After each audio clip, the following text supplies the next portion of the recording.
Selamat datang dalam podcast Polisi Oh Polisi. Kami ada untuk membahas tentang polisi, pekerjaan polisi, dan permasalahan polisi.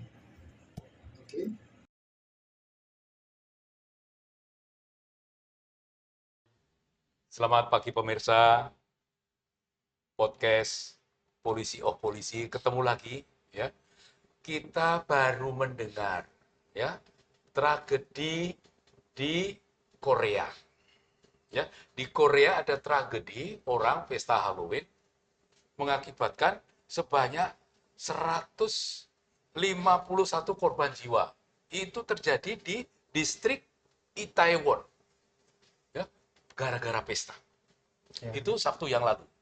Hari Minggunya ada terjadi jembatan putus ya di negara bagian Gujarat. Ini mengakibatkan 132 orang meninggal. Ini kan malapetaka, kayaknya beruntun ya. Saya jadi ingat malapetaka yang terjadi di Kanjuruhan Malang. Ya. Korbannya 132. Nomor 2 terbesar di dunia kan, setelah Peru. Khusus untuk sepak bola. Iya. Ya. Kok bisa Kanjuruhan? Ini kaitannya dengan masalah polisi polisi, kaitannya dengan tanggung jawab polisi. Bagaimana Mas Arianto menanggapi kaitannya kasus Kanjuruhan ini dan tindak lanjut dari polisi atau pemerintah? Saya prihatin ya kalau lihat kasus Kanjuruhan ini ya. Prihatinnya apa? Karena melihat yang meninggal itu adalah penonton yang tidak berdosa. Yang datang ke situ ingin nonton hiburan, tapi kemudian menjadi korban daripada suatu malapetaka. Nah sekarang kalau saya sebagai polisi ya, mantan polisi kita gini kan, malapetaka itu merupakan bagian daripada gangguan kamtipmas kan.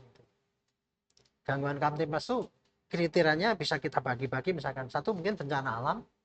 Ya. Yang jelas ini bukan bencana alam kan? Bukan. Tapi bencana manusia iya, karena kan ulah manusia juga kan. Ya. Dan yang ketiga, apakah ini suatu pelanggaran hukum? Apakah ini suatu hasil daripada kejahatan? Ya. Nah, kita melihat itu, kalau saya karena melihat korbannya sangat gede, maka kita di dalam memahami kasus yang terjadi itu harus dilihat dari ini tadi, kriteria ini tadi, itu menentukan aktivitas kita untuk mengungkap kejadian itu. Nah, kalau polisi sebagai polisi itu kan wakil negara untuk hadir. Kan Pak Presiden sering mengatakan berperan sebagai negara. Undang-undang mewakili kehadiran negara di setiap terjadi kasus ini. Nah, kasus Kanjuruhan ini dengan korban yang sangat besar ini, menurut saya selama ini ya, kok kemudian jawabannya cuma sudah ditetapkan 6 tersangka. 6 tersangka itu pun yang tidak terlibat dalam terbunuhnya orang itu, menurut saya. Itu yang di belakang semua. Satu, panpelnya, kemudian FIB-nya, kemudian dari PSSI-nya atau siapa. Kemudian dari polisi justru kepala kasatnya yang nyuruh itu, kemudian dan sebagainya. Kok malah yang disasar adalah yang melanggar aturan. Jadi ini dianggap sebagai kasus penjuruan itu hanya merupakan suatu pelanggaran aturan sehingga menimbulkan korban orang banyak kan gitu. Padahal kalau kita lihat ya, saya lihat itu dari berita-berita yang ada kita juga, dan TGIPF pun kayak gitu. Yang terjadi kan adalah ketika pertandingan itu selesai gitu kan, dan Malang kalah sehingga terjadi rame-rame lah gitu kan. Biasa kalau Malang kalah itu kan memang kayak gitu ya, yang namanya Arema itu lama bonek itu selalu gitu, kalau kalah pasti akan rame ribut. Nah pas lagi kejadian Malang kalah, kemudian terjadi kerusuhan dikit, kemudian terjadi penembakan gas air mata ke tribun berkali-kali. Disertai dengan itu gor ditutup. Otomatis kan kita bisa baca pakai logika ya. Kalau orang ditembak di tribun, itu pasti akan ras turun. Pintu bawah ditutup. Akhirnya apa yang terjadi? Orang yang ratusan orang itu meninggal itu hanya tergencet-gencet banyak itu, dan kemudian mati karena kebanyakan nggak bisa napas. Dan kalau saya anggap karena banyak ini, berarti dia itu adalah mati terbantai kalau saya. Bukan mati karena bencana alam bukan, tapi mati terbantai karena apa? Karena ulah daripada orang yang saya duga ya pasti ada di belakang itu. Yaitu dia nyuruh orang itu supaya aparat menembak gas air mata ke tribun sehingga orang ini kacau, dan kemudian bisa maju dia juga nyuruh orang menutup pintu gor supaya tidak terbuka sehingga terinjak-injak dan matilah banyak Jadi orang. maksudnya Mas Haryanto tidak menutup kemungkinan bahwa ini bisa saja Ya, terjadi ya. karena suatu rekayasa. Saya menduga itu bukan tidak menutup kemungkinan. Saya ya duga itu pasti rekayasa. Oke, Saya gitu, saya yakin Mas, karena ya, apa ya? Kita di Indonesia ini ya sudah mengamati lah semua kasus-kasus yang terjadi banyak sekali. Tidak ada kasus yang tanpa rekayasa, Pak. ya, ya, ya, Kasus ya, ya, rame di mungkin saja Ambon meskipun membuktikannya susah. memang susah dibuktikan, Ya, tapi kalau susah dibuktikan bukan berarti kita tidak menuduh dong. ya, Alangkah lu susu. bukan Coba berarti sekarang, tidak menduga. iya tidak bisa menduga kayak Ya, gitu. ya, Kita salah kalau tidak menduga ke situ, Mas. Karena sekarang ini saya pikir, coba sekarang ya, kalau yang disalahkan anggota polisi yang nembak gas air mata itu. hmm. Padahal kan dia kan cuma nembak gas air mata diperintah. Kan gitu kan? Jadi pintar sekali.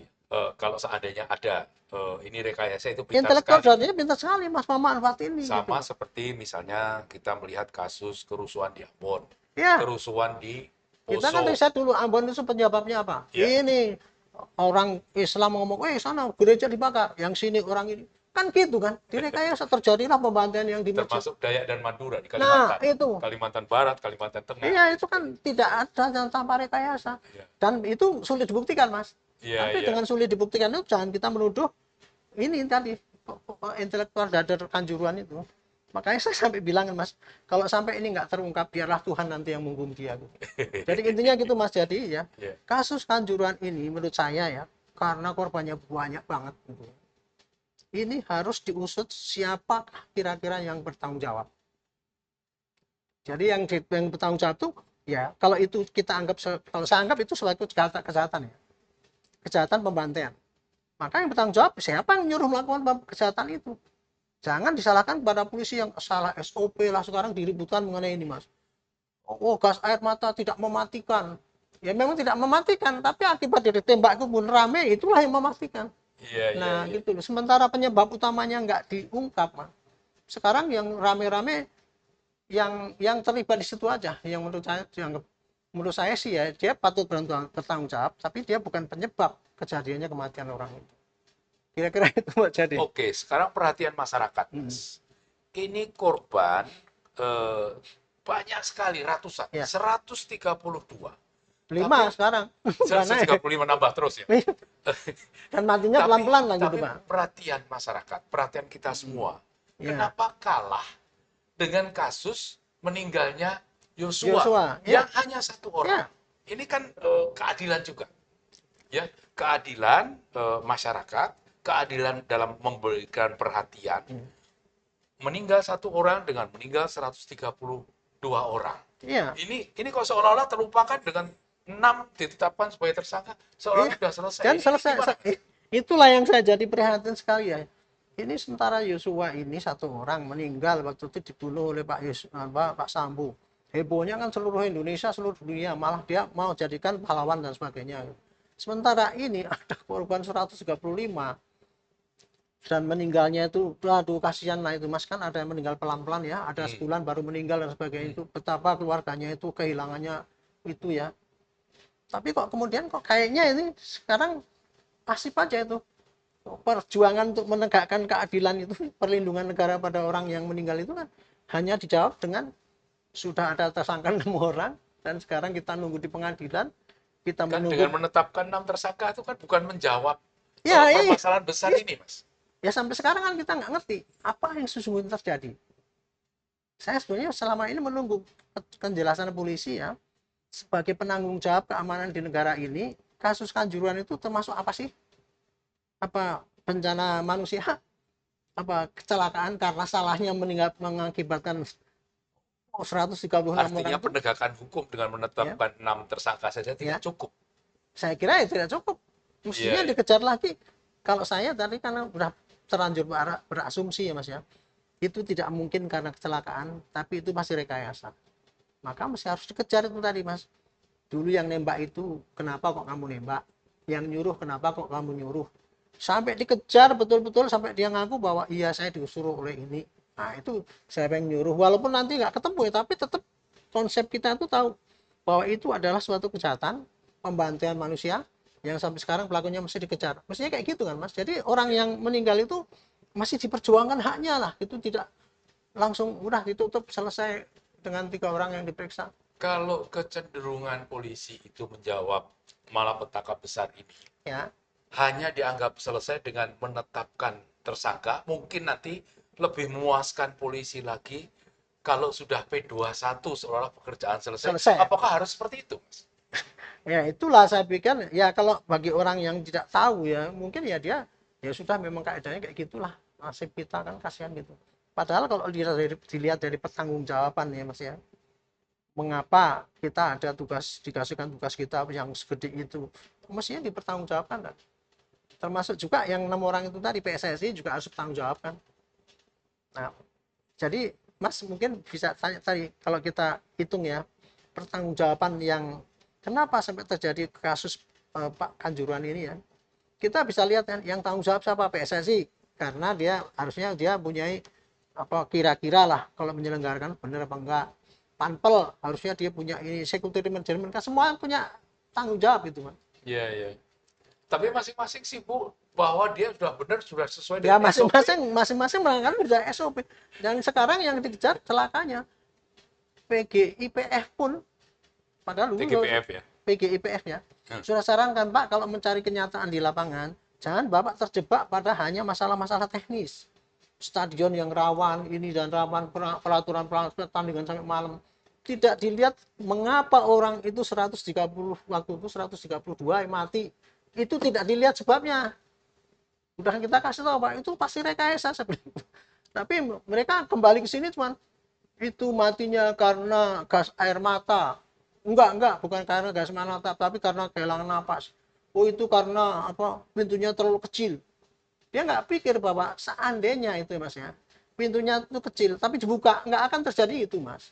Ya, atau apa seandainya terjadi tidak sebanyak itu. Tidak sebanyak itu. Ya. Misalkan pertandingan karena dilakukan malam, itu pun mau dilakukan pagi hari, malam hari, siang hari. Kalau tidak ada orang yang nyuruh nembak di gas air mata itu di tribun dan tidak menyuruh pintu itu tutup, nggak akan terjadi apa-apa Mas. Artinya sebenarnya masih ada PR besar Besar ya ya bangsa ini loh. untuk ya bangsa ini. Bangsa ini bukan Bangsa hanya ini. polisi lah. Bukan hanya polisi, tapi Ya. kita semua ikut bertanggung jawab. Ini korbannya Prihatin pada itu. 135 Ya orang. itu betul Ya. Mas.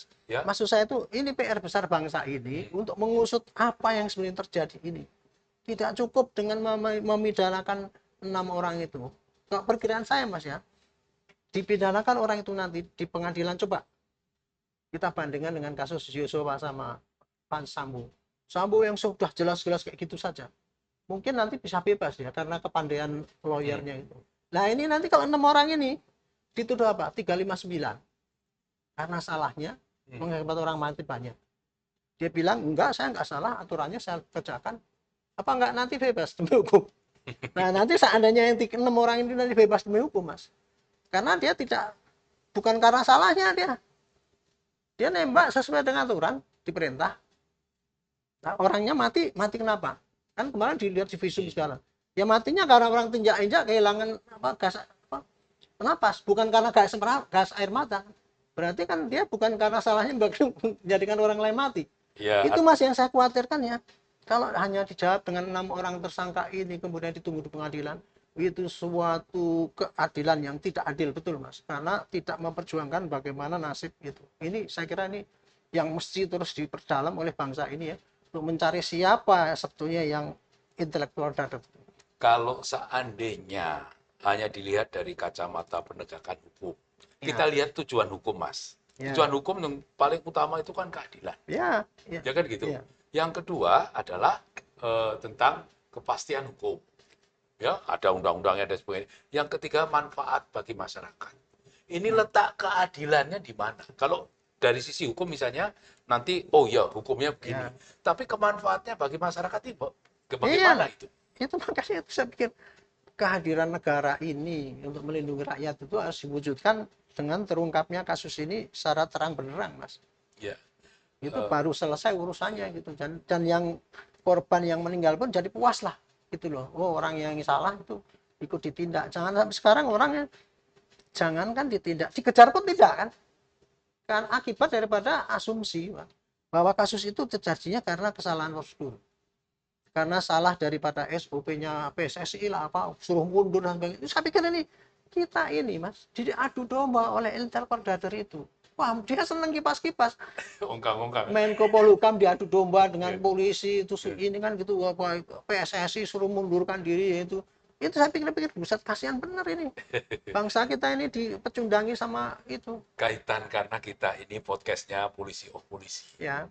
Menurut Mas Arianto, apakah penjelasan Polri kaitannya dengan kejadian Kanjuruhan itu sudah pas, Mas? Seperti ini, Mas. Ya saya mohon maaf ini ya, saya cuman bukan polisi lagi ya. Iya, iya. Tapi kalau saya masih punya, Tapi kadang-kadang kan masih merasa polisi, ya Mas. masih merasa polisi. Menurut saya polisi itu adalah penanggung jawab Kamtipmas. Jadi setiap ada kejadian gangguan Kamtipmas, ini maka tugas kita adalah nomor satu menangkap pelakunya, Iya, ya kan? Menangkap iya. pelakunya yang betul-betul pelaku kita tangkap, kemudian diperiksa. Dan yang kedua menjelaskan pada rakyat ini kasusnya adalah ini, kan gitu kan? Ini kasusnya apa, termasuk kecelakaan atau pembantaian atau karena salahnya mengakibatkan orang lain, itu mestinya dijelaskan oleh polisi supaya jelas perkaranya kan gitu kan.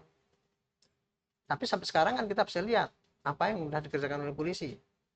Selama ini kan baru yang saya dengar ya, diumumkan 6 orang tersangka dan sudah diperiksa oleh Polda Jatim. Jawa Timur. Dan sekarang akan didalami lagi siapa yang akan tersangka berikutnya. Dilakukan pemeriksaan secara intensif. Kan gitu kan. Padahal saya pikir ya, kalau kita secara nalar saja memperhatikan kejadian di lapangan, kan kejadiannya sudah jelas. Ini orang mati banyak karena apa? Karena pas bubaran, pas rame-rame itu kemudian ditembak, terjadi panik, pintunya ditutup. Jadi kan dia itu dibantai. Kasusnya kan kayak gitu kan mas. Iya. Itu dibantai seperti itu. Kenapa nggak dicari siapa yang dulu yang ikut-ikut membantai, yaitu yang nembak itu tadi sehingga bikin panik. Siapa yang menutup pintu itu. Kemudian siapa kira-kira yang menyuruh belakangnya itu. Mestinya itu dijelaskan ya mas. Kalau seandainya tuh kemudian nanti itu pada orang yang nembak tadi diperiksa. Kenapa? Oh ya saya diperintah oleh atasan saya. Oke, titik, selesai. Kita tanya atasan, kenapa Ya. kamu nyuruh? Iya saya sudah sesuai prosedur. Dari mana prosedur? Kamu apa, memperkirakan nggak kalau ini kemudian ini pasti terjadi ras dan tidak boleh menembak pada tribun, kan harus terbuka gitu. Yang menutup itu juga gitu. Mestinya itu dikejar mas. Jadi polisi mestinya ya, kalau saya pikir ya, dalam kasus kayak gini ini dia harus menjelaskan ini kasusnya kejadian adalah termasuk golongan apa? Bencana alam, bencana manusia, atau kejahatan atau pelanggaran. Yang kedua, kejadiannya adalah diperkirakan begini. Sekarang kita baru melakukan tindakan begini. Dengan penjelasan kayak gitu, saya pikir sudah agak adil. Jadi artinya itu nasib orang yang jadi korban itu sudah diperjuangkan oleh polisi ya, untuk menegakkan keadilan dia dengan menghukum pelaku yang entah nanti pelakunya itu ketangkap apa tidak, tapi minimal harus menjadi sasaran pengejaran kalau saya gitu. Entah ya, sorry kalau saya dianggap sebagai satu kayak Meski kita paranoid tidak gitu ya. bisa menafikan, Ya. Kapolres itu sudah membuat surat tertulis Ya, itu pencegahan. bahwa eh, pertandingan itu harusnya dilaksanakan siang hari. Ya. Bahwa itu harus diperhitungkan masalah penjualan tiket dan Ya, sebagainya. ya. Ini kan upaya Polri juga sebenarnya sudah Mas, ada. saya itu mantan Kapolri sana, Mas. Hmm. Kebijakan yang disampaikan oleh ini dulu saya pernah lakukan itu, Mas. Ini kan sudah benar kan? Sudah Kapolres benar, membuat makanya surat saya sudah benar. menganggap dengan Kapolres Tapi langsung mengirim pengaduan. dicopot, Mas. Nah, nggak tahu lah, itu mungkin polisi untuk menunjukkan tindakan tegas pada anggotanya dianggap salah. Menurut saya ya itu boleh-boleh aja, terserah lah. Tapi saya pikir pencopotan Kapolres itu hanya untuk menunjukkan bahwa polisi tidak tegas. Saya kira itu aja. Karena Iya, kalau iya. dilihat kesalahannya, saya lihat Kapolresnya tidak salah-salah amat. Karena dia udah ngomong ya, jangan bertanding, tapi masih tetap ngotot gitu. Kemudian dia jangan pakai apa kekerasan kan, dia bilang gitu. Iya. Hanya dia tidak ngomong kayak gas air mata aja kan. Karena gas air mata itu kan di luar kendali dia kan, itu kan dari Brimob yang nembak kan Hmm. itu kan. dia ngomong jangan pakai kekerasan, itu sudah betul kan itu. Tapi dia dicopot juga, ya nggak apa-apa lah, berarti polisi bertindak tegas. Tapi saya nuntut polisi harus bertindak tegas kepada orang yang nyuruh itu dong. Ya. Yang intelektual predator itu tidak tegas, kejar ya sampai ketemu, walaupun sampai akhir tahun nggak ada ketemu, tapi tetap dikejar gitu. Oke, terima kasih Mas. Demikian pemirsa perbincangan kami tentang Kanjuruhan. Itu masih menjadi PR yang besar. Tidak cukup kasus ini diselesaikan dengan menetapkan tersangka, nanti dihukum ya, dihukum atau tidak dihukum di pengadilan tidak cukup ya. Ini PR besar harus kita pikirkan bersama, itu harus dicegah. Tidak boleh terjadi lagi, meskipun ada temennya ya, malapetaka di Korea Selatan, di India dan sebagainya, itu tidak boleh terjadi. Sampai bertemu dalam perbincangan berikutnya. Selamat siang. Terima kasih sudah menyimak podcast kami. Silahkan subscribe, like, share, dan berikan komentar Anda.